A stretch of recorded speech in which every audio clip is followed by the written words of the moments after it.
My name is Megan O'Russell.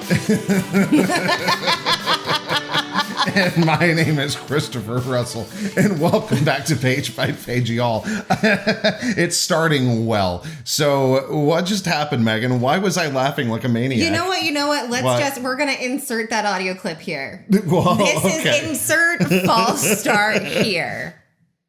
I go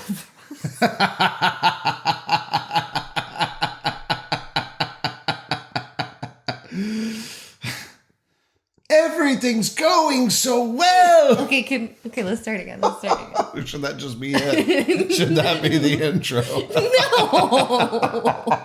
But you should absolutely post it on Okay. Facebook. Sorry. Okay. And we're back. So, yeah, that was that was fun. There's a reason I don't podcast by myself anymore. Oh, I start. Yes, you do. I was sitting here so politely waiting for you to say your name. So, yeah, hi, hello. You know what? If you're listening to this, you made it. You made it through. You're here. It's another week. Oh, cheers to another week. Cheers to another week. And this beer that we are having right now is Imperial Sunshine by Blue Point Brewing Company, which is a company that is both in New York and in New Hampshire. Oh, that's nice. Yeah, I'm not even going to try to pronounce the city. How do you want me to do it? I grew up in upstate. Well, oh yeah, sure. Hold on. Let's find it. It is back here. It's Patchogue. I know that's Portsmouth, New Hampshire. Oh, nope. You can't pronounce that one? Patchogue? I don't know. Patchogue? My upstate New York card has just been... Wow, revoked. I grew up on It's been Pachoked? I grew up on the Chucktonunda River, or the Chucktonunda Creek. Chucktonunda Creek, yeah. And I thought, between Schoharie and Schenectady and Chucktonunda, I thought I was doing pretty well. What Native American nations are prevalent? Or, what Native American nations are in New York? Because that's Chucktonunga is a Native American word, yes?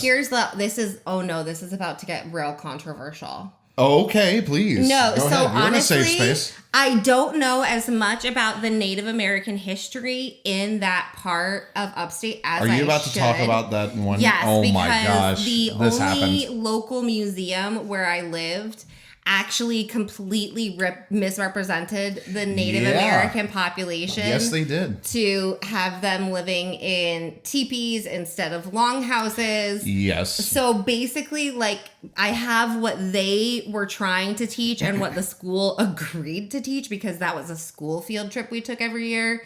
And then what my mother was trying to replace in my head with actual knowledge. Mm-hmm. And to be completely honest, they canceled each other out. And now I have no idea. But my poor mother, right, when she realized what was going on at that museum, she would pull me out of school every day every year for that field trip and try and teach me what was actually happening. Mm-hmm. and go to the state museum where they had a longhouse. But yeah, I don't remember any of the names because I was getting such misinformation. And I mean, correct me if I'm wrong, but teepees, I mean, obviously that's more nomadic nations, right? So you're talking about the plains Native Americans and such usually, right? I don't want to say anything because I'm going to get it wrong. Yeah. All I know is that I'll get my uncle to clarify. Yeah. All I know is that in upstate New York, yeah, it was longhouses. Yeah. And that the local museum was no, teepees are better for tourists. And it was so bad. No. It was so bad. It was so offensive. I was in third grade and I was like, wow, that's some offensive ass shit. And honestly, I'm kind of ashamed to admit that I have no knowledge of it now, but it's because it was so confused with that. It's not your fault. It's Andrew Jackson's fault. Let's be clear here. It's not your fault. That's where that all started. Well, that's not where it started. No, but we can can put it all on him. I feel like he has so much blame. We can just be it's his fault. It's maybe it's because I come from a place that was that's named after him. My hometown is named after him, which is great. Anyway, but now we are in Orlando, the city beautiful. What do you mean? That I'm from a town that's named after Andrew Jackson, one of the absolute worst presidents that we've ever had. Never thought about that connection. Yeah, because we also had the Hamilton Mall Oh, well, and like, okay, but that no, makes sorry, more sense. Old Hickory Mall. That's what it was. My apologies. But there's no. Not the Hamilton. Oh man, that's rough. Okay, well, why don't we start getting into the book Because that's Sketchbook of a Wayward Seer is a hell of a lot more cheerful than this shit. Despite its name, it's less sketchy. I'm sorry. But I apologize. that one was not even funny. I haven't had enough beer yet. Okay, so I wonder if that museum is still there. oh my gosh, if y'all are in upstate and you know if that is still there and is still showing the Native Americans in a New York state where it's incredibly cold living in teepees, please let us know. Yeah, it was hilarious. Yeah. So why don't you give us our last time on? Previously on Sketchbook of a Wayward Seer.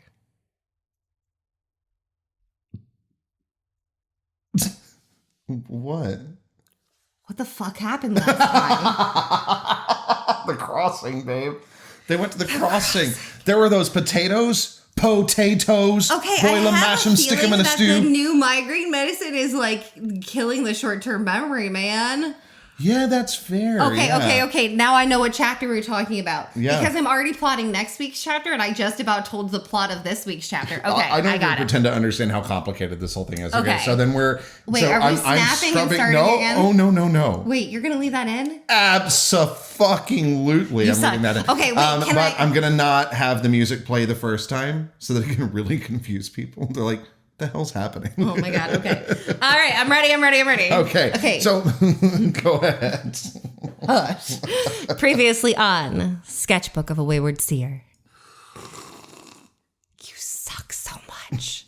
Ella Day finally gets to visit the Crossing, the local Etherean hub and werewolf bar where she feels more at home than she has in a very, very long time. With her new besties, Violet, Paige, Jason, Evan, who's hitting on her, and Noah. Are we calling Evan a bestie? No, that's why I said Evan, who was hitting on her. Oh, okay. All right. And let me get to Noah. Sorry, good to Noah. And Noah, poor Noah. Poor Noah. Are all at the crossing, and we discover that Violet, while trying to make peace with Jason, also really wants to dick him over in the end by making him hate his father. Such an asshole. It's kind of a boss-ass move, though. All right, and that brings us up to date for this week's chapter. Oh, my God. Oh, wait, did we talk about Ella meeting Violet's mom? Oh, yeah. Because that was a really beautiful moment. Ella met Violet's mom. Yeah, Ella did meet Violet's mom. Oh, shoot. We didn't get Justin a bingo card. Sorry, Justin. He was like, I want a bingo card. Oh, sorry. Yes, we should do that. Well, okay, but do that. first, before we go into this week's episode. Yeah, go ahead. I feel like I didn't get to prove my point enough last time. Because you are always like, no, Violet's so angry. And I'm like, you're playing her so angry.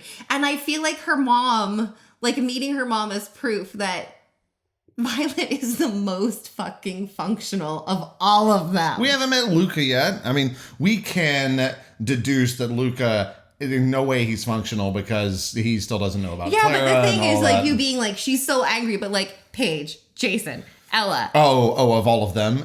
Even Evan. Okay, Noah might be better off. We haven't explored his family all that much. But like Violet, she's like two brothers. I'm going to call married it parents, Noah's family there's business. no way that There's Noah no is put together because we see a vision of him standing in a fucking parking lot with a knife and a hammer. It's like, what are you doing? What are you doing? Anyone can end up in a weird place. In a parking lot with a hammer and a knife? We ended up in a random limo once. Yeah, but that was on Beale Street after many And it drinks. could have gone badly, and we could have ended up in a parking lot with a hammer and a knife. Nope. We got in a weird car. An evening that begins with Coyote Ugly and body shots does not end poorly. All right, so we are now jumping into the book. We're leaving all of that in. Why not? All At right. this point, the world is freaking insane. Let's just join the fun. Okay, so also, this is all I will say about this. And yes, this is staying in.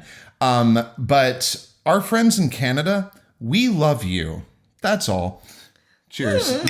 Okay. All right. So was there anything else that you wanted to say? Now I before want we some jump- of those things that are called Smarties, but they're not really Smarties. The Canadian candy. Oh, yeah. The smart, because they're chocolate. They're chocolate, yeah. I wonder if there's a world market near us. There's got to be one. We live somewhere. in Orlando. We live in Orlando. There's one. Yeah. All right. All right. So it's going well already. Okay. So I wonder how much of this I'm going to be able to get through before stopping. Let's take bets. Place bets now. I'll wait. I am betting, and now granted I can see the page numbers ahead of me, but my bet is you're going to get to almost the bottom of page 2. Oh, okay. I have that much faith in you. Well, thank you. All right, okay, we'll see. let's do this. So now do I sabotage you? No, I'm kidding. All right, so without further ado, actually, I'm going to move the microphone closer to me.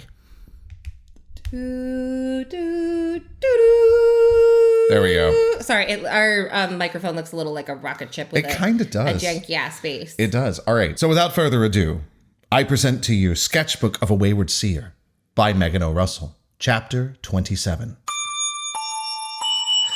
An art project that had nothing to do with school or Sybil shit. No, even better, an Etherean art project that had nothing to do with school or Sybil shit. I rode that high all the way home from the crossing. The 6x4 panel above the suspiciously deep second-floor fireplace was by no means the Sistine Chapel, but if it was going to be Ella Day's lasting mark on Laureldale, that mural was going to be fucking fantastic. The prospect of starting on the design sparked a kind of excitement I couldn't remember the last time I'd felt. A vile, selfish part of me wanted to say fuck searching for Clara and spend the night sketching out ideas and prioritizing joy. But, the ever-present fucking but, I'm a Sybil.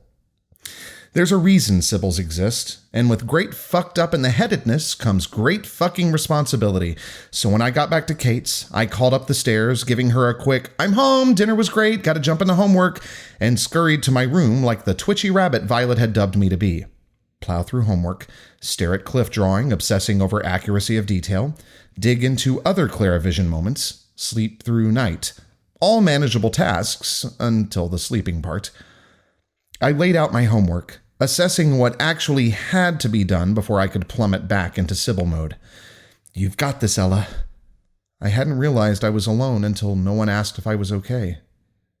Knowing I had no fucking safety net sliced panic down my sternum, making my heartbeat feel too strong in each breath a fucking fight in one efficient swipe. I fumbled at my pockets, failing to find my phone. The panic gained an almost vibrating, burning edge as sudden sureness that I'd lost my phone and would never be able to contact anyone ever again blasted through my mind. "Calm the fuck down, Ella." I stood, taking 2 steps. Nope. Oh, I didn't even get to the bottom. Shit. Calm the fuck down, Ella. I stood, taking 2 seconds to search my room like a reasonable person, easily spotting my phone on the foot of my bed. "See, everything's fine if you don't fucking panic." I grabbed my phone, ready to text Caleb and drag him away from his life to come babysit my fucked up ass. Notifications filled my screen. From Paige. "Things could have been way worse tonight, but do you think we could get together sometime this week, just the 2 of us? Don't overthink this and get anxious. I just want to check in without an audience. Does that make sense?" Did it make sense? Sure. Could I handle it? Nope. Embracing avoidance, I moved on to the next message. From Violet. "Let me know when you get home." Also from Violet a few minutes later. "My mom is telling my dad how much she likes you. Congrats. You've been gathered into my mother's den of strays. Beware of oncoming over-concern about your plans for the future and self-defense skills. Seriously, let me know when you get home. My mom is asking." My eyes blurred as tears threatened to flow. I let out a shaky breath, pretending it was only the overwhelming concept of letting myself creep toward building some kind of found family with an actual family at the center, rather than the guilt-laden dread of Mrs. Nikolick's anger when she inevitably realized I'd let Violet follow me down my fucked-up Sybil path. And if something went wrong, shit-ass sideways enough for me to get burned out of town wrong, Violet could very well end up having to follow me as I flee Laureldale too. If I make a big enough mess to taint her. If she keeps taunting Jason in front of a rapt audience. Breathe, Ella. Don't catastrophize, Ella. I typed a quick message back to Violet. "Home, thanks, and thank your mom for me." Choosing to save, "But what the fuck are you trying to pull with Jason?" for an in-person chat. I tapped over to the next notification. From Jason. "I'm sorry for making things weird tonight, and even worse on Saturday. If you don't want to hear it, I understand, but I hope you'll let me explain some of it at least. I can offer cappuccino and Argo rolls for your time. Fuck, I whispered, drawing out the Like the coward I am, I swiped away, leaving answering Jason as future Ella's problem. Evan had texted too. It was great getting to spend time with you tonight. Violet's band, Paper Scythe, is playing at the Food Truck Fest next week. Technically, it's sold out, but if you're interested, I have a connection that can get us tickets. Fuck. I held the out even longer and did the coward swipe away again. From Caleb. Tell me when the window is open. Relief. Like someone had popped a bubble that had been squeezing me too tight, snapped through my entire being. Tell me when the window is open. Not, let me know if you need me, or if you decide you want company. Not a question, just a request.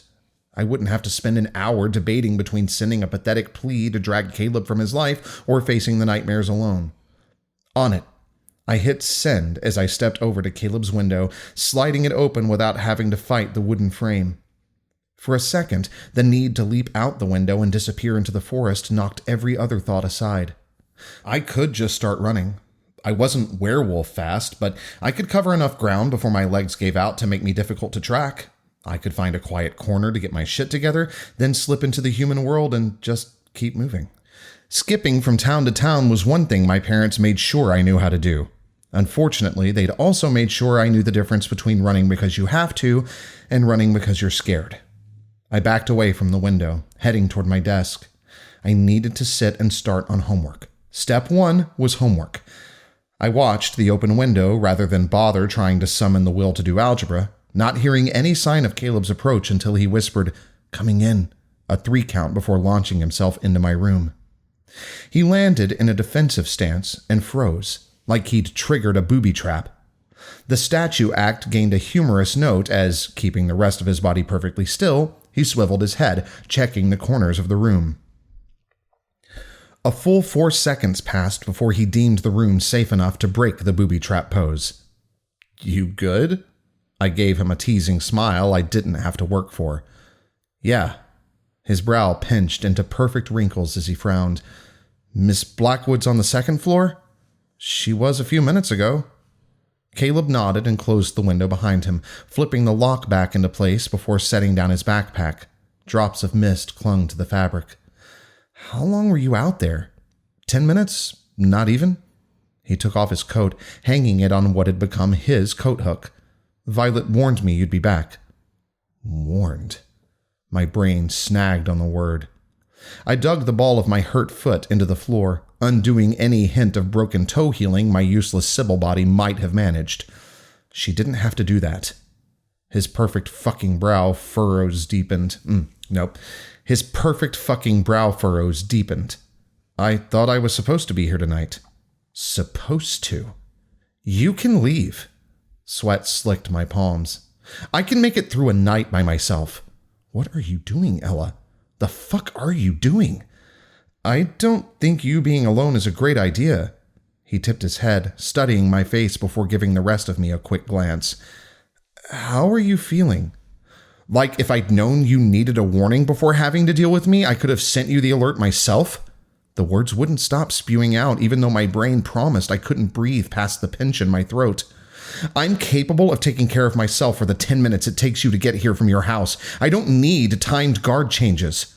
He reached for my arm. "Ella," I batted his hand away. "I know I had a moment in the library, and I'm sorry I needed help, and I'm sorry I made you risk being seen with me, and I'm sorry I'm freaking out at you when all you've done is help me, and I'm sorry I don't know how to get my shit together enough to deal with human drama, and Mrs. Nikolic being so nice and not being able to find the cliff, and why do I have to do homework while we're looking for a murderer, and why the fuck am I spiraling right now? Fuck!"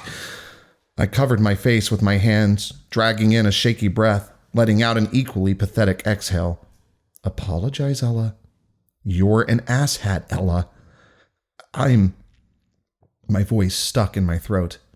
A soft touch brushed against my arms, a gentle invitation to a sanctuary I didn't fucking deserve.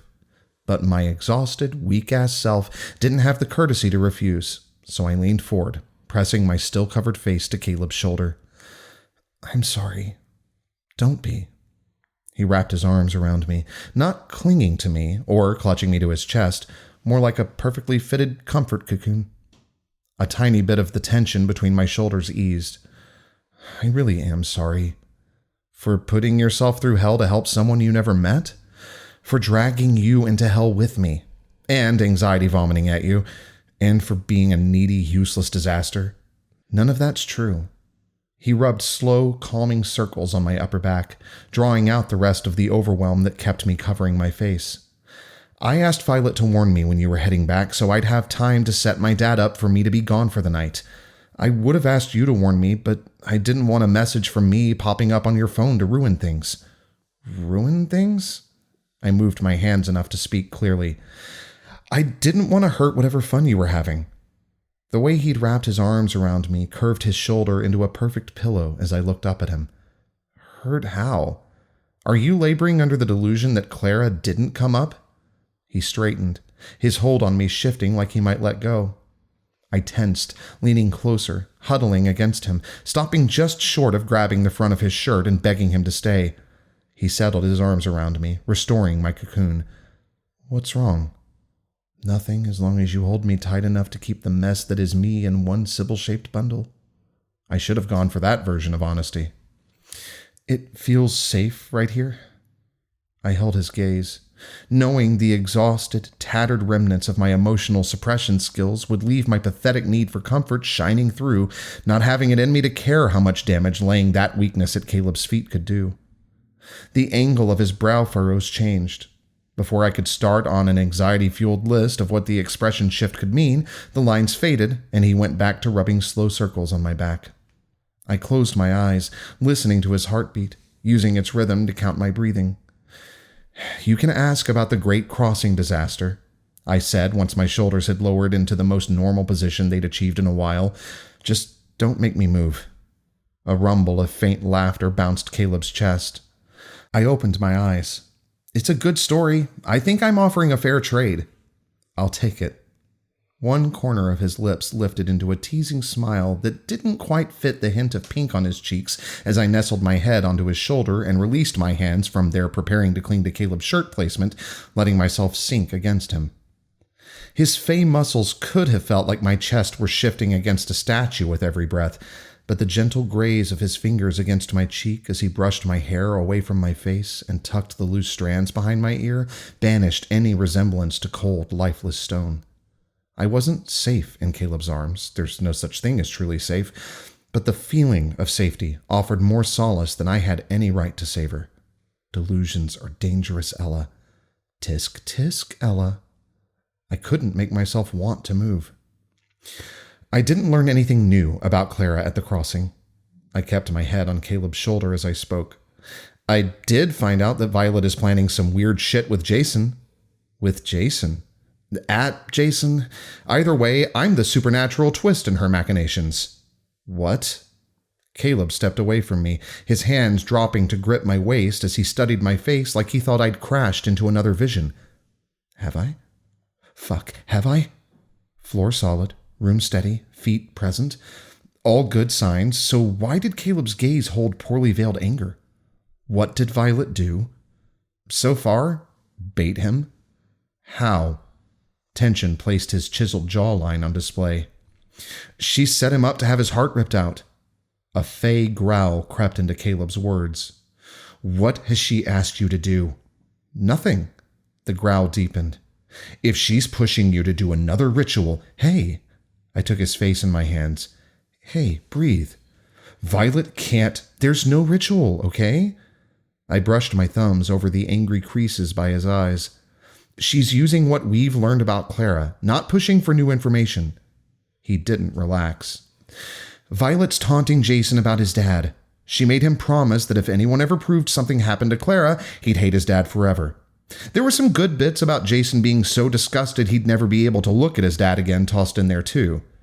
Shit. Caleb scrunched his eyes shut. I know. I closed the distance between us. I don't know if I'd meant to hug him or curl up against his shoulder or smooth the furrows on his brow, but he opened his eyes. His lips were only an inch from mine, and my chest brushed against his, and my heart banged into my throat, and the room got too far away.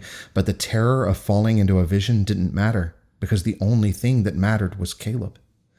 His hands on my waist, the delicious curve of his lips, and his sculpted chest beneath my hands consumed every part of my being, and it felt so fucking good I forgot consequences existed. I leaned forward and grazed my lips against his. Barely even a kiss, just enough to find out if the softness of his lips mirrored the perfect firmness of his body. They did. Some seriously dangerous fucking information to know about your friend, especially when he just stares at you after you kiss him. Fuck. You're a fucking fucked fucker, Ella. Don't kiss friends, Ella. Way to fuck shit up, Ella. I shifted my weight to back away from Caleb, but he tightened his hold on my waist before I could actually move. My whirlwind of potential apologies for overstepping with a person who'd been saving my ass vanished as he leaned down, his lips not even touching mine, just hovering a breath above, sparking a blazing fucking need in my chest that stole the air from my lungs. Whether intentionally or to give me time to reject him, I didn't know. It didn't matter. Either way, I couldn't breathe. And then he kissed me. Softly still, a question in the brush of his lips against mine. His question should have been, "Will you hurt me?" Then I would have made myself back away. But his hand sliding to the small of my back only said, "Please." So I kissed him, teasing his lips apart with my tongue, threading my fingers through his hair, my body melding to his as my breath quickened. I disappeared into everything Caleb. So when his fingers found the bare skin at the small of my back and the air around me began to twist, it didn't occur to me to be afraid.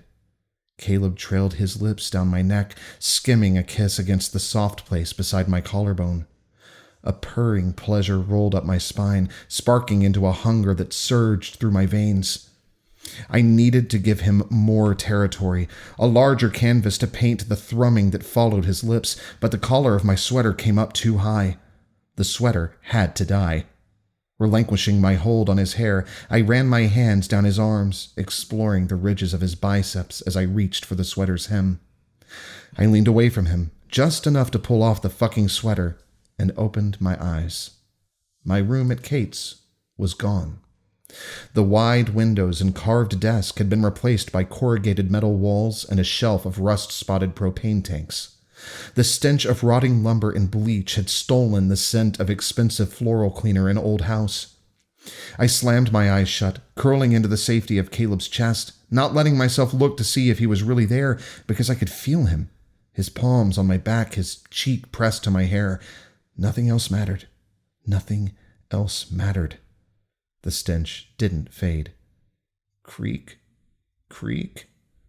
The sound came from behind my shoulder. Not like a rocking chair. The wind bending weakened metal. Stop. Please stop. I felt my lips brush against Caleb's shirt, but the creaking didn't stop. Another sound. Footsteps joined the creaking. Hard-soled shoes on a solid floor. Breathe, I whispered. Breathe. The footsteps came closer. I'm right here, Caleb's voice, beside my ear. I've got you. The scrape of grit beneath the shoes. Breathe, Ella.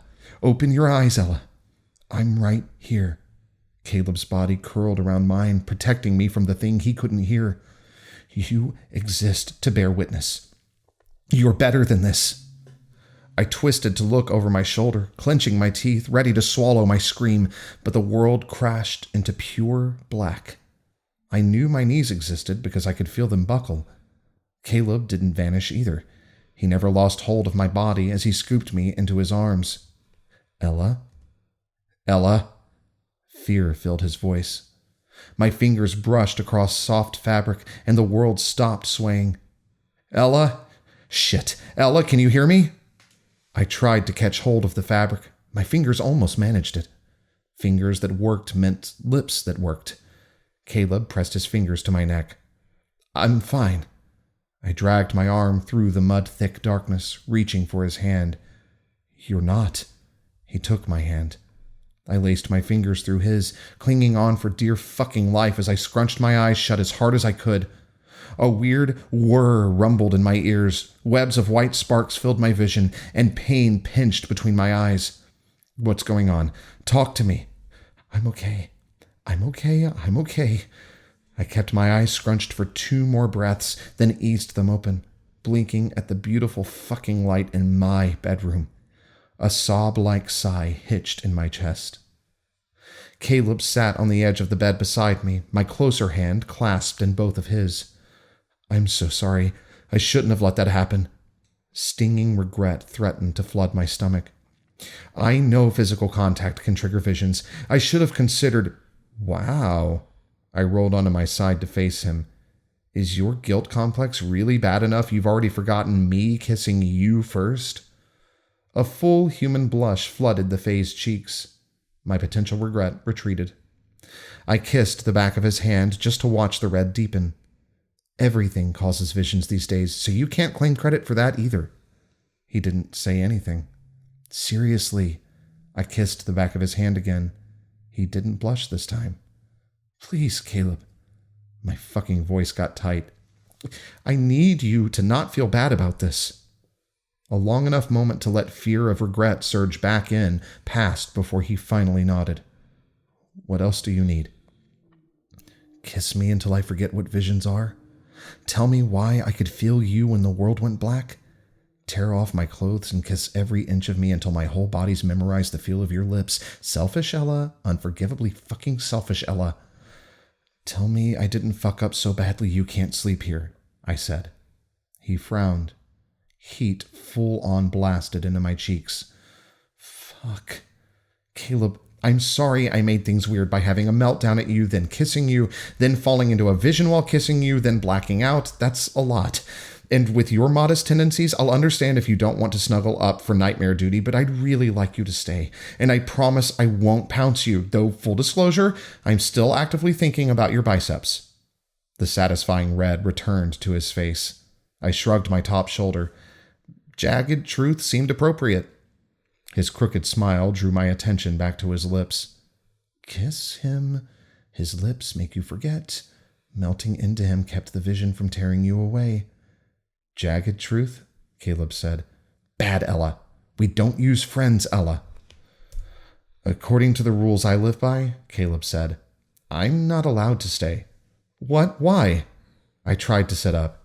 Careful. He laid his hand on my shoulder, keeping me down. I'm fine. You're not.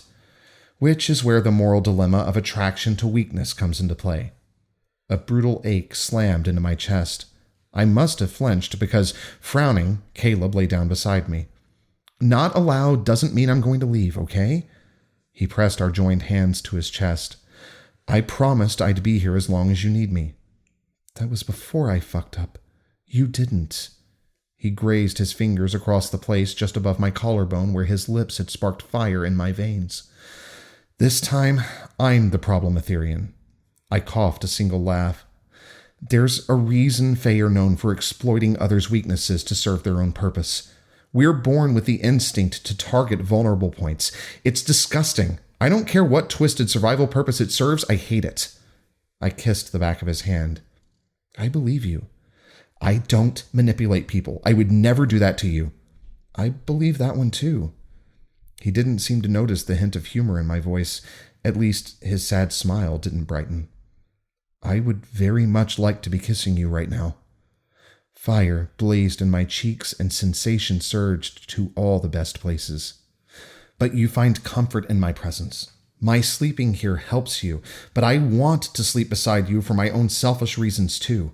Feeling your warmth in my arms means I know you're still breathing.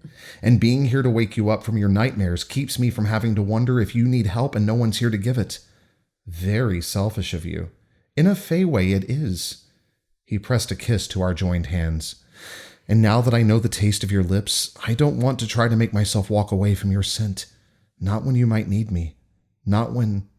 He closed his eyes, abusing his exquisite lips by pressing them into a thin line. I'm benefiting from your nightmares.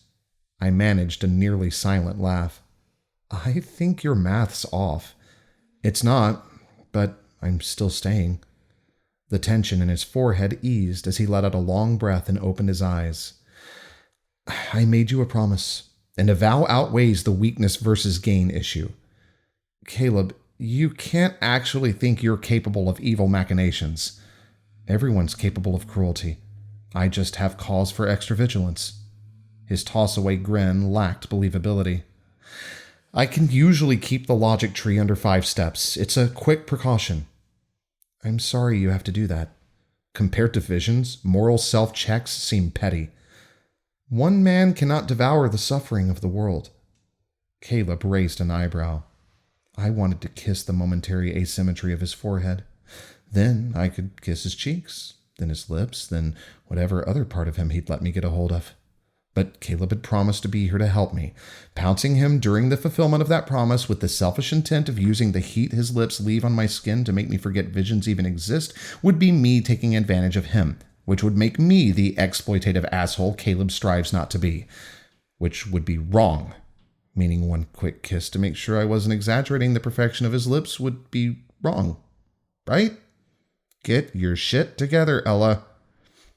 What I mean is the Etherean suckage in me doesn't diminish the Etherean suckage in you, I said, earning a huff of a laugh from Caleb. I gave his foot a little kick. Our thighs brushed. He's a friend, Ella. He's not a tool, Ella. He's here to help you, Ella. You can't afford to drive him away. You'll really stay? The question came out as a pathetic whisper. He leaned closer, kissing my forehead, lingering with his lips skimming my skin. A tip of my chin and my lips would brush his. I could sink into the bliss of Caleb where fear of visions melted away. But using friends is bad, so I nestled my head onto the soft spot on his shoulder and closed my eyes, imagining our interlocked hands as the tether to sanity it was meant to be, pointedly not wondering what would have happened if my mind hadn't shoved me into the room with the corrugated metal walls. I didn't mean to drift off, still in my school clothes, homework untouched, but it happened, and I managed 3 solid hours of sleep before Caleb had to pull me from a nightmare. Once I knew where I was and who he was, slipping back into sleep only took a few minutes. 2 nightmares later, I was up pounding coffee and racing through homework, trying to keep my mind from sliding into remembering the way Caleb's fingers lingered on mine as he said goodbye. Letting Kate think the flush in my cheeks I couldn't get rid of was from homework stress, not imagining a nightmare duty / fey morality check-free night with Caleb. That was weird. Let me go back and do that again. Fey morality check-free. Check, please. 2 more nightmares later, I was up pounding coffee and racing through homework, trying to keep my mind from sliding into remembering the way Caleb's fingers lingered on mine as he said goodbye. Letting Kate think the flush in my cheeks I couldn't get rid of was from homework stress, not imagining a nightmare duty / fey morality check-free night with Caleb. Or an hour with Caleb. I'd have taken 10 minutes in a fucking closet with Caleb. I made it through school, searching through books in the library, and dinner with Kate with about 60% less vision fuckery because my mind was locked on Caleb. When I fell asleep that night, there'd been no progress on cliff finding, no new revelations from my digging back through the other Clara visions, no meetup with Paige or Jason, no time to start planning the crossing's mural, and no additional kissing Caleb. That night, like the ass that I am, I teased the chaste boundary of Caleb's moral quandary, turning him... Did I just say quandering? Sorry, my apologies. Quandering. That night, like the ass that I am, I teased the chaste boundary of Caleb's moral quandary, turning away from him as we lay down to sleep, twisting my hair away from his pillow to expose the nape of my neck for good measure. When he lay down, I reached back and took his hand, draping his arm over me, lacing my fingers through his, keeping my shit together just well enough to not wiggle back and fit my body to the curve of his.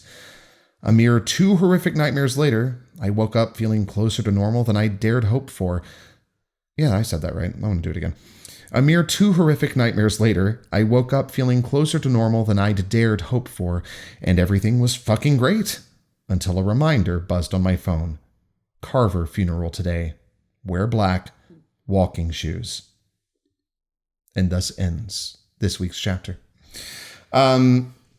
Carver just ruining everything. I literally wrote womp womp. I know, you forgot he had a funeral, didn't you? I did forget he had a funeral. Well, he just died. He just died, week. yeah, 8 days ago. No, 9 Not even. days. No, because he didn't die when he had the Oh, heart attack. yeah, that's right. He made it until he got smooshed. So it's smooshed. He got smooshed. You get smooshed. So, they still have to do the Carver funeral. I can't. I have to. Sorry. The invasive thoughts or the intrusive thoughts are winning. Snooky wants smoosh smoosh. Carver wants smoosh. No, he doesn't want smoosh, to. He wants smoosh smoosh. But yeah, we're finally at Carver's funeral. Yeah. We have spent all this time and that poor man still isn't in the ground. Yeah, it's true.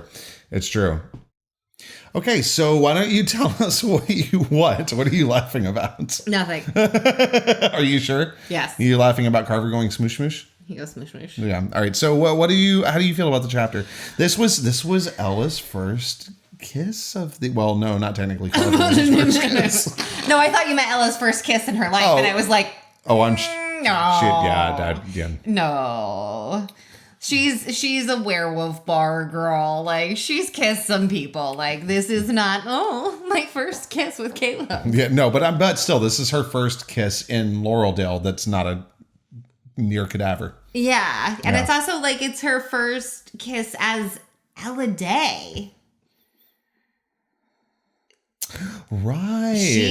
She has a new identity. This is the first guy she's kissed as that person in We this still haven't life. shared what her actual name is, have we? No. Not that we're going to, but I'm just like, it's interesting to know that like that's something that we know that they don't. Mm-hmm. Yeah. Forgive us. It is a plot point. It is going to become important. It is going to be I'm there. sure. It hasn't. Like her name is beautiful. How is this? The thing is, okay. I love the podcast. I love page by page. I love writing the book in real so that the microphone picks you up. And sorry, this is me like having a little spiral of my own. No, it's okay. You go ahead. Ella's anxiety spiral. Welcome to my brain. Yes, sure. So the thing is, as I curl up in my chair, like this special little spicy monkey that I am. You are. I forgot what I was talking about. I have no idea. You hadn't gotten there, but we were talking about how Ella's actual name is going to become a plot point. Okay. So the thing is. Thank you for coming along that ride. You mentioned today how many pages, and this is going to sound absurd. Oh, I was going to talk about this, but go ahead. It's 420 some pages. 421 pages as of right now in Word, Microsoft Word. Which is very different from like... Garamond font, 14 points. Which is very different from how it turns out in it's not going to be 420 in a published book. But hearing that number... And the amount of Laureldale plot that is still in my head, not just for this book, but for the other books, the fact that I've been working on this project since last summer, and because I am real-time writing it, and because we are doing it with the podcast, and like I love that interaction, and I love this process, and I love the podcast, but I'm just like, fuck a duck, man. Like, can I just fucking roll forward a little bit? And it's kind of when I write other books that I'm not doing this process with, it's kind of the same thing too, where I tend to get a steady pace going, and I'll have like a steady writing rhythm, and then I get to about the last 10% of a book. And I'm like, Willem Dafoe in... Willem Dafoe in... How dare you? In... Boondock Saints? Yes, I'm like Willem Dafoe in Boondock Saints. There was a firefight! Yes. And it just happens all of a sudden. And we've gotten to this point where it's like, I feel like it's time for me to binge write till the end. Yeah, that's not how this works. I know. Yeah, you don't get to do that. And I'm like, and you're like, we don't know her proper name yet. And I'm like, well, fucker, that's in book 2. And I haven't gotten to the end of book 1. And I can't just throw it out there because it's a fucking plot point for book 2. And when the hell am I going to get to it? Sure. Because we haven't gotten to the end of book 1 and it's already 420 pages. And yeah, I had a minor breakdown about that. But that's the way I work as a person. That is how you work as a person. And the thing is, it's not that when this comes out in book form, really the number of pages and the word count, it's not going to be absurd. No. This isn't going to be some Mossian carpal tunnel causing tome of doom. So say you now, you still, if you follow on your like the same trajectory that has been this entire time, then that means that you've still got per what we were talking about today, around 36,000 more words to write. Yeah, but even still, I'm not saying it's not going to be a chonker of a book. It's going to be a chonker. It's going to be about the length of wait, what is it? Oh, Siege and Sparrow, maybe? No, Tower and Grave in the Guilds of Ilbrea series. It'll be about the length of Tower and Grave. It's your longest book. But it's a substantial book, but it's not going to be ridiculous. It's not going to be thoroughly out of genre. No. It's just because I have been doing this since this summer. Well, also, I mean, we were talking about this today, and there is literally nothing that you have written so far that it isn't necessary. Well, right? Here's the thing. I also usually, when I'm writing, I don't cut material. All right, yeah, I know. I write drafts that are too short, and I add. Right. I'm going to shove it in post. But okay, that's not we what don't you're have it doing in. That with us. Move it on here. Yeah. No, I have a massive file of cut material. I have cut so much material from this book. It's ridiculous. I have 12,000 words of cut material. Holy shit. Because it's nope, that's not tight enough. Get rid of it. Do it again. Because I have to keep everything so tight for the podcast. Holy crap. So there is a lot of cut material already, which is so unusual for me. Yeah, it is. That's highly unusual for you. But that's the thing, is that I plotted this book out to be this sort of giant episodic arc so that it fits page by page. And because I'm doing that, the book is just she's a chunky little book. She's a long one, yeah, but there are no points at which it feels like it crawls. I love that we talk about books like a cat. I'm talking about it like a cat. Well, yeah, but that's our lives though. Books and cats and books Titanic. And cats. That's Titanic was a chonker of a ship. Yeah, by the standards of 1912, not by today's standards. It's nothing. It's a tugboat. That's true. Yeah, it's time. I mean, it's the length of 3 football fields. Yay, that's big. Not now. Look at the icon of the seas, for Pete's sake. That's it's huge. Terrifying. Yeah. Oh, yeah. I'm pretty sure Titanic I've is read nothing. several dystopian novels written about something like that big giant ship. Actually, there is that. Oh, I don't remember the title. I'll have you put it in the notes. But there is actually, veering off path. There is actually a dystopian novel that I think you might appreciate. Okay. I only did book 1 in the series because I wasn't quite attached enough to the love plot line to continue. Oh, okay. But it actually takes place on a beached cruise ship. Oh. So what's it called? I don't remember. Oh, That's what I said. In the notes. But Sorry. it's actually a beached cruise ship, and they've started who's allowed to breed and have jobs and a life and everything. And if you're not selected as acceptable to breed and be productive, then you're put up in the cabin class of the good passengers, and you're given a nice little life. There you go. No breeding, very little medical care, but we're going to keep you nice and fed and happy till you die. I mean, that's not the worst. I've heard of much worse dystopians. I mean, it is much worse because the thing is they won't use medical care that's limited. So they'll give you stitches, but not with the good nylon sutures. Oh. They'll treat you, but only with herbal remedies, not with the things they can't get anymore. Oh, I see. So it's you're gonna have a short little life, but you're gonna get to live in pleasure while you do. But I think that you would actually really enjoy that novel. Since you brought up a book, I'm going to be really quick about this. But what I thought you were going to say, and I have no idea why I thought you were going to say this, but was Futility or the Wreck of the Titan, which is, in a very, very quick summation, a book that was written in 1898, 14 years before Titanic sailed, about the largest steamer ever built that sails the North Atlantic in April, strikes an iceberg on the starboard side. This is 14 years before Titanic sails, and it sinks, taking along with it most of its 3,000 passengers. Titanic could have had about 3,300 people on board if it had been at full capacity. Tell me that's not freaky as hell. How 14 did we get years. This far off course? We talked about boats. Because cruise ships are terrifying. That's what it is. No, it's because we said our life is cats and books, and I said and Titanic. And chonker. And you said chonker. Yeah. Wow. Migraine. Here's the thing. We had that migraine episode in August after I had the bad peak of a lupus flare. Yeah. And I was I feel like I wasn't actually speaking in time as a person. It was concrete. So it was And then Ella's gonna, I don't know, there's like some fucking werewolves or shit.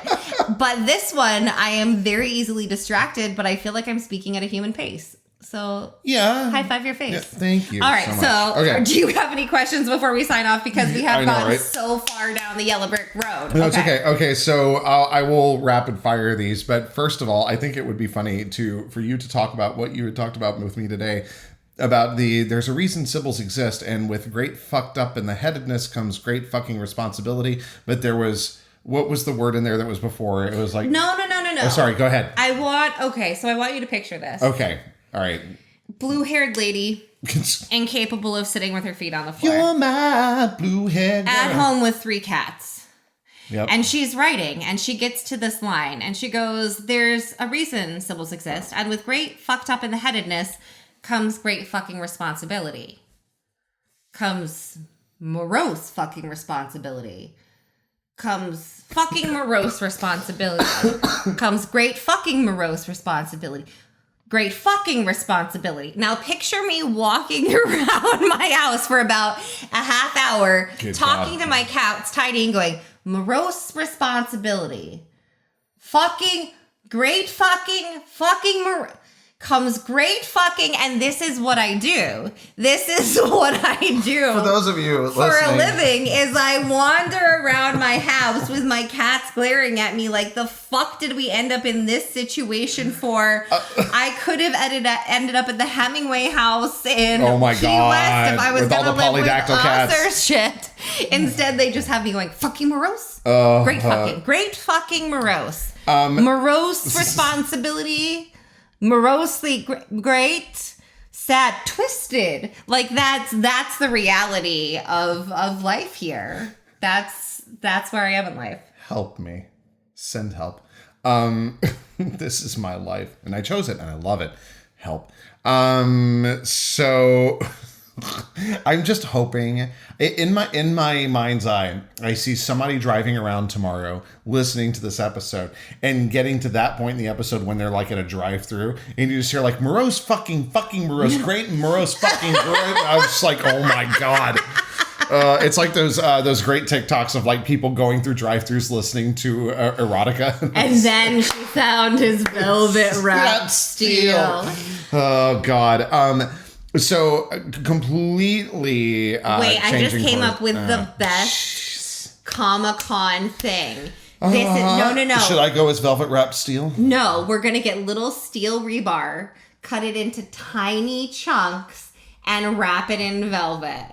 Rebar still gives me nightmares because of what happened to Chimney that one episode in the very beginning of 911. Yeah. Okay, we need to get back on track. He survives, but like it's... We need to get back on track. Anyway, continue. So, so completely changing course now.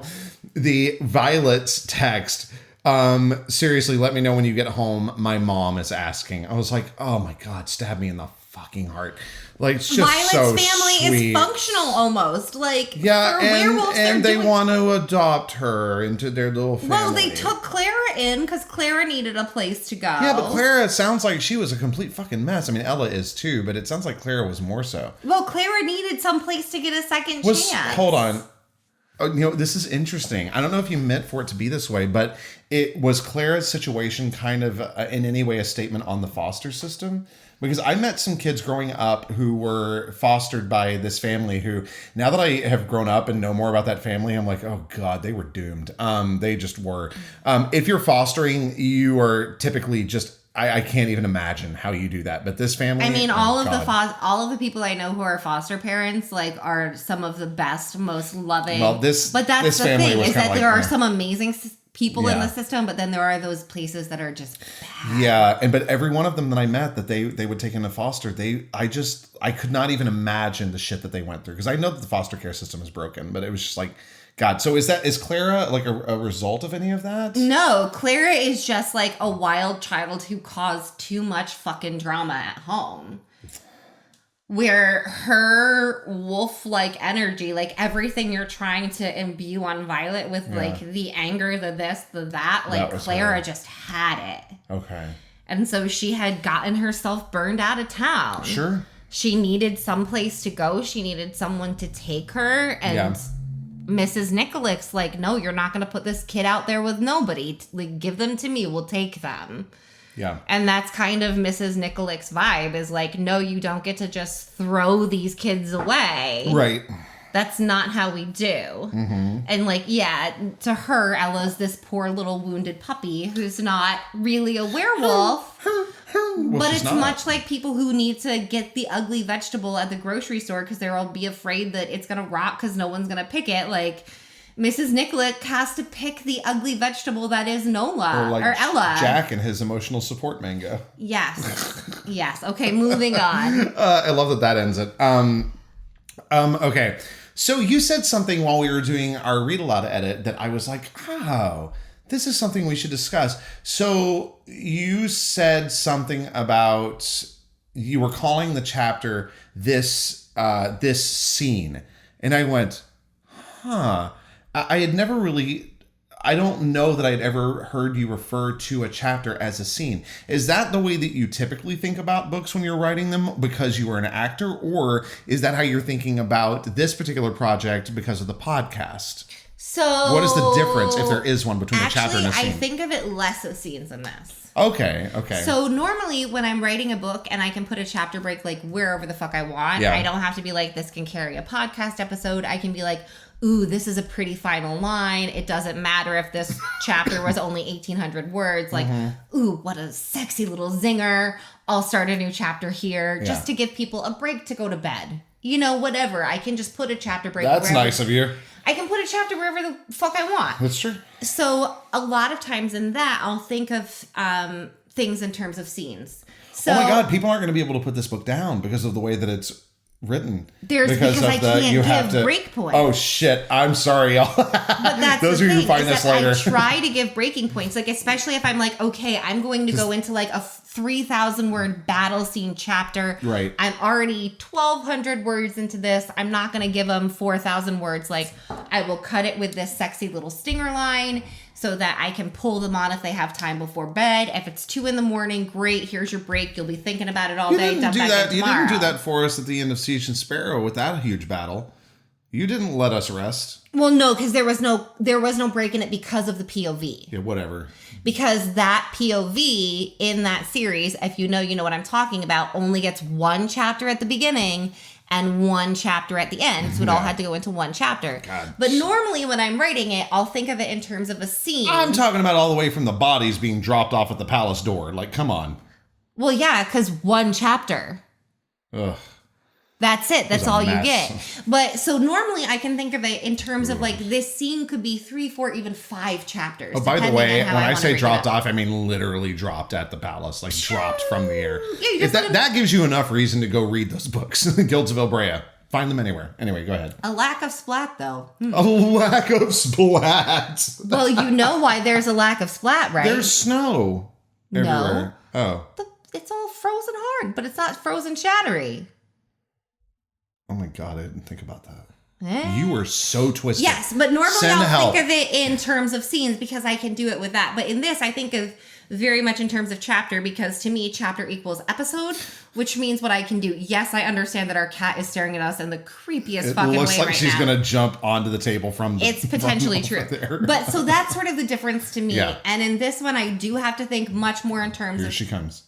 Chapter than scene. Yeah. Because like with the crossing where it's like I could make this 500 words longer now, or with the bonfire when it's like I have to wrap this up here. Yeah. Or how am I going to bridge that next chapter? Right. And so it is a very different thought process, but yes, there is a delineation between the 2 words in my head. Okay. All right. So my last thing is a 2-part. A, why the fuck can't you just let Ella have this moment? God damn it. Like, it's so frustrating. You would like her to get the laid? She deserves to get the laid. She does. She does so much. And I also, okay, look, this is not me slut shaming, but considering the circles that she's been in, I highly doubt this would be her first time. She deserves to get the laid. She does a lot. Really? What? It's not that I think that she's promiscuous. It's just the circles that she runs in, being a wolf. I'm assuming that that's just a very different culture. I am so excited for you. Oh, shit. Okay. First of all, I'm so proud of you for being like, in her circles, yeah, she's had fucking sex. Well, because teens have sex. I'm just very proud of you that as a white male, you said that where people can record it and hear it, because I feel like new generations need to hear that like sex is sex and it happens, and like let's destigmatize that shit and just learn what safety is. Right. Unless you're my nephews, and that's not fucking allowed. Hold on, did it just say that my sorry about that, my phone died. So we're back. So what about me being a white man talking about her and her circles probably having already I just think that like as a almost 40, oh god, it's happening dude. This year.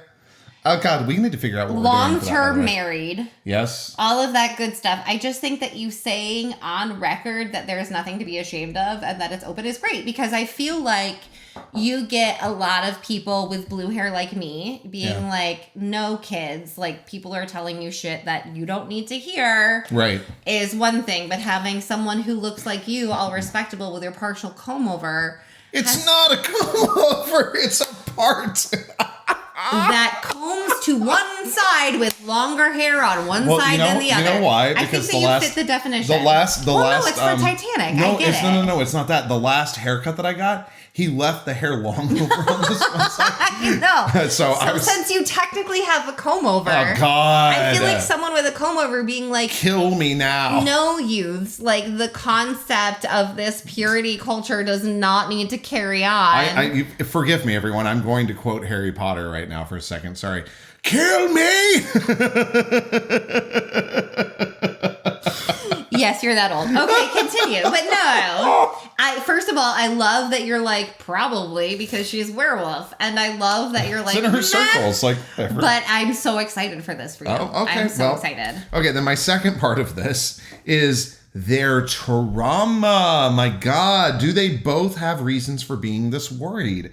Like Caleb being so worried that Faye feed upon this stuff, right? What happened in his past that he's concerned about this? And with Ella, why is she so concerned? Because clearly, like, you could tell me if I'm wrong or not, but this is a lustful kind of relationship. Like they're friends. Mm-hmm. I don't think there's anything deeper than that emotionally happening. It doesn't seem like it. And it's not that there couldn't be, but to me, it seems very much like it's like, I totally do that. Yeah, I would do you. Yeah. I do you too. But it's, I like you. I trust you. I feel safe with you. It's deeper than just like a fling. Yeah, sure. But they are not like, oh my God, I love you. I'm spending the rest of my life with you. They're like, I feel safe with you. And also, your lips look very nice, and naked might not be a bad thing either.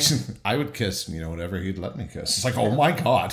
Ella, keep in your pants. Well, but I mean, that's what it is. Like, so no, it's not just like. But why? Like, can you talk about that? Is that something that will reveal itself to us? I mean, so some of it will come into play later. Yeah.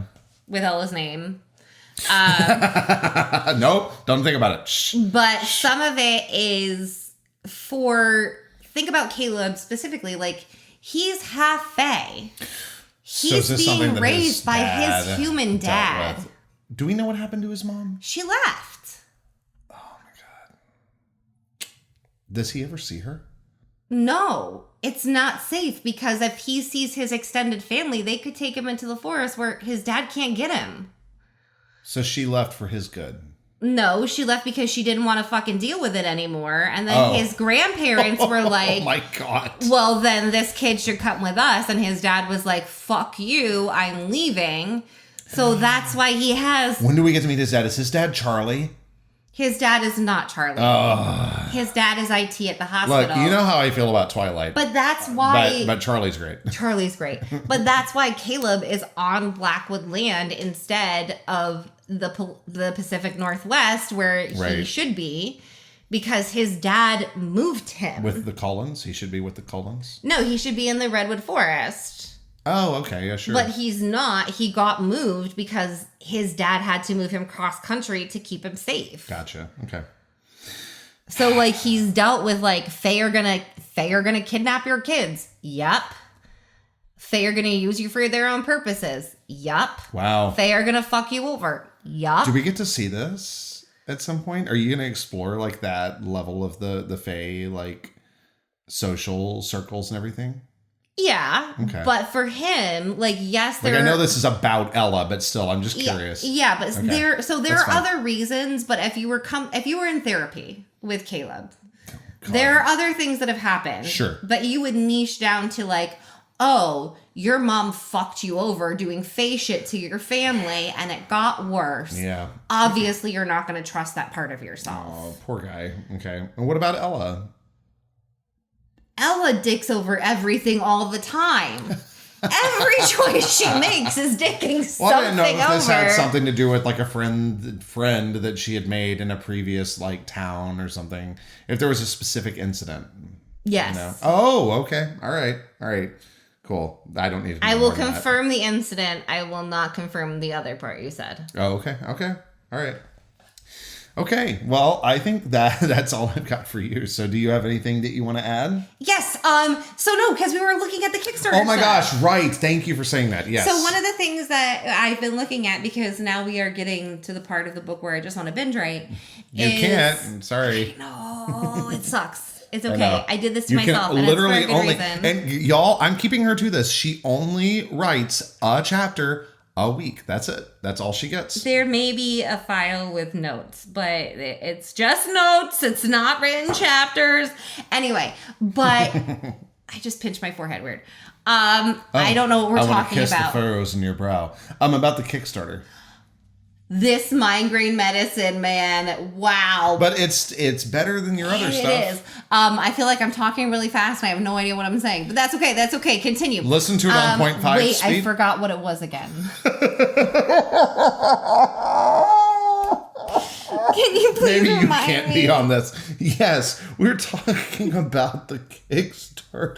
Oh, right. So because I'm starting to look at Kickstarter and figuring out all of those elements, one of the things that we've been doing is figuring out what kind of art we need for the Kickstarter page. Because a lot of them have like cool borders and like different character things. And so one of the things that we're working on is figuring out what other art to order. And I'm going to be sharing that art on the Substack as we go. But I'm excited to actually get started on the Kickstarter, even though right now we're really at the point of like choosing a border for our different little story segments. I actually today, but I'm just really excited that we're actually working on it now. Me too. And I really am kind of in love with, because we had tossed this idea around a bit about using tarot in some way, and I'm like, ooh, having borders of like a tarot card kind of would be fun, you know. I think that it would be a good vibe. I don't think like we're not going to have a tarot deck for this Kickstarter. No. That would have to be like book 3, book something. Well, that's not something that feels like. Oh shit! Can I talk about this? I can't. Damn it. Okay, never mind. But that feels like something that should come farther down the line. For There's other something projects. that I know that I think doesn't happen until fucking book 3 that I was about to talk about. And I was like, oh shit, I can't, because that's one of, to be fair, this is something that we actually discussed when we were in Portugal last April. So like, this is something we talked about a long time ago. That was before we even started using the podcast. Yes, it was. Oh, that's such a good idea, because then we can have the... Oh, yeah. Wait, what? Yeah, we're going to do that. Oh, you're talking about for what the... Ooh, so we should pick a border for the cards now and then start building the cards as we go. Ooh, so that by the time we get that far, then we can have a whole thing. Yeah. Ooh. Okay. This is hilarious. The listeners are going, what the hell? And I'm just gesticulating. We can't talk about it. Okay, so then this has been Page by Page Podcast. And please like and share and head over and check out the Kickstarter, because this isn't going to be on there, but we should pick a border that'll work for all of it. Yes, we should. Yeah. Ooh. Yeah. Okay, so like, share, follow, comment, subscribe, all those good things that tell the algorithm that you want to join us next time. And check us out on Substack. You can also say hi on TikTok, Instagram, Facebook, all those good places. Yeah. And Tome, which I'm actually enjoying. Tome. Oh, yeah. I need to actually get to know that platform. Yeah, it is a new... It's supposed to be book talk specific. It hasn't really lived up to that yet, but I'm enjoying the app so far. Okay, so, all right, cool. Yeah. All right, so Tome, you heard it here first. So, until next time, thank you for joining us for this migraine medicine-infused ramble. And as always, thank you for reading.